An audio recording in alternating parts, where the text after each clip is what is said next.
Section 301.3C states, the use shall not endanger the public health, safety, or welfare, nor deteriorate the environment as a result of being located on the property where it is proposed. Our response is, the PADEP has issued an ESC GP2 for earth disturbance associated with this site. The issuance of the permit is predicated on performing a check of threatened and endangered species in the area and a thorough evaluation of site controls as they relate to stormwater runoff and accelerated erosion. The DEP will soon issue Mark West a general permit, GP5, for air emissions from this site. This general permit is applicable only to minor sources of emissions. Through issuance of the GP5, the DEP has concluded through extensive research that the emissions from this site do not pose a substantial threat to human health and the environment. Further, the DEP's authority to issue this permit is granted from the U.S. Environmental Protection Agency through the State Implementation Plan, and the EPA reviewed and commented on the newly revised GP5. Let me stop you there, Mr. McHale. You indicated that the GP5 air permit for this facility has been applied for, but it has not been received yet, correct? I'll refer to Mr. Weldon. Okay. Mr. Weldon, would you mind, this is an appropriate point for you to stand up and identify yourself and what you do for Mark West. My name is Nathan Weldon. I am an environmental engineer and environmental manager at Mark West. I've been with the company for over 7 years. One of my responsibilities is to apply for and obtain the required air permits for facilities such as this. In reference to the GP5, we have applied for that application, and my understanding is that the final it is on the desk of the supervisor awaiting final signature, and it will be issued very soon. And Mr. Weldon, am I correct, sir, that you have a Bachelor's of Science in Environmental Engineering from Utah State, 1997? Yes, that is correct. And you have a Master's of Science and Engineering in Air Resources Engineering from the University of Washington in 1999, correct? That is correct. And you're a licensed professional engineer in the state of Pennsylvania? Yes. Okay. As you indicated, your responsibilities for Mark West include compliance with air permit, is that correct? That is correct. And I had you copy, sir, of your resume, which is Mark West Exhibit 16. Can you tell me whether or not that is a true and accurate copy of your resume and reflects your professional experience, education, and licensure? Yes, this does. And had you a document that I previously marked as Mark West Exhibit 14. Can you tell me what that is, sir? These are the conditions that the Pennsylvania DEP has set forth for everyone who has applied for and been granted a GP5 permit. So once we're operating the station, and even prior to operating the station, we must comply with this list. Can I just ask one question? The GP5 is the air permit, right? That is correct. Okay, so what you have there are conditions that, in order to get your GP5 permit, you have to meet those conditions on Exhibit 14. Is that what you're saying? It's some of the things that we have to do to get the GP5 permit, but more importantly, what we have to meet after we have been granted the permit to continue to operate and to be in compliance with the state.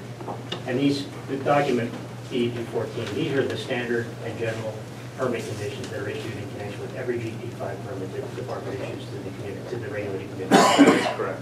Okay. I would move for admission of Exhibits 14 and 16. They're admitted. Do you have, I know that you have been dutifully giving the tour reporter the original exhibits. Do you have a set of exhibits that I could have, or the board could have, or are you relying on us using the ones that the court ordered? I'm going to rely on those for the speaker. Your business. To the extent that we need another copy, we'll be gladly provide that for you after the hearing. I just wanted to know for my under.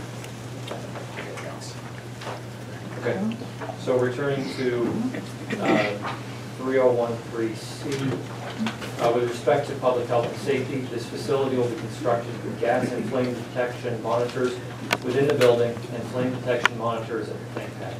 The monitors are connected to fail-shut valves at the inlet and discharge of the site, such that in an emergency, the gas flow is immediately shut off, and only the volume of gas within the compressor and piping are vented through the vent stack. The facility is monitored continuously through automated computer systems with constant communication with field personnel and our gas control center in Canonsburg. The facility has built-in double redundancy. Additionally, field personnel perform site-wide safety checks twice a day. Mr. McHale, these safety measures that you're discussing right now, are they the same as they were for the compressor station that the board approved in May? They are. Moving on to letter D. The use shall comply with the additional regulations found in Article 4 of this chapter. Our response is that Article 4 lists many performance standards. Rather than read each standard, let me briefly summarize that we will comply with the standards, including but not limited to noise, odor, light, screening, and buffering. To demonstrate our intent to comply, we previously submitted a noise projection analysis and a light projection analysis. And Mr. McHale, just for the record, all those materials are included in the exhibits we rated as Mark West Electric Club, correct? That's correct. Letter E, if the proposed use should need supplementary or additional public facilities and services such as highways, fire protection, drainage systems, refuse disposal, water supply, and sewage disposal, the persons or agencies responsible for the establishment of the proposed use may have to demonstrate their need to provide such. Our response is that this section is not applicable. Letter F, outdoor lighting if proposed shall be shielded and reflected away from residential properties and public streets. Our response, as previously stated, we have demonstrated that we will comply with this provision. In fact,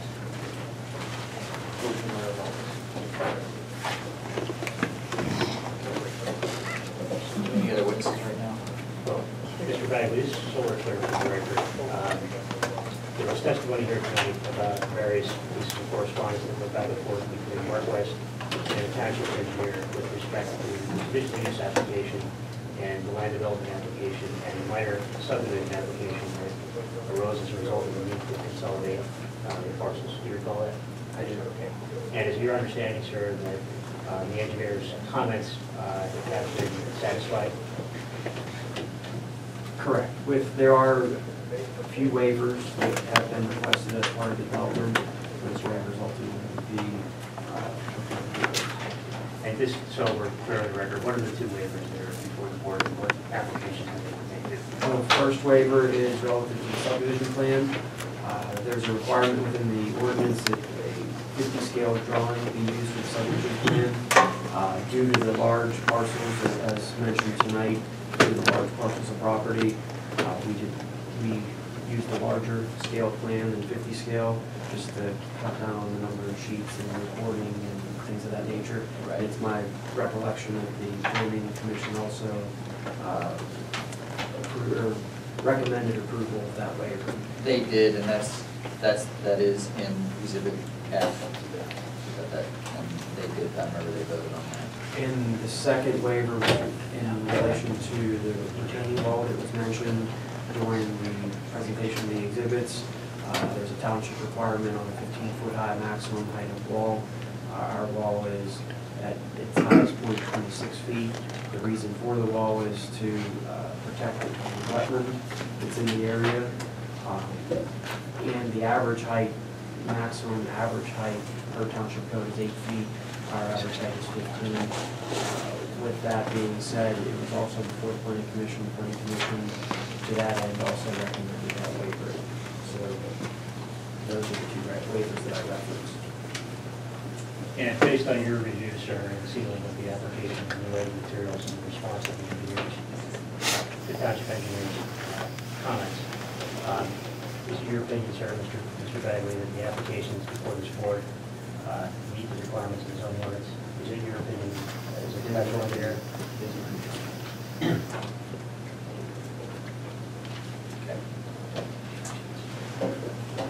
have no further exhibits or testimony, but reserve the right to call in as well as necessary. I want to get the township engineer just to weigh in since he's been referred to. Could you say your name and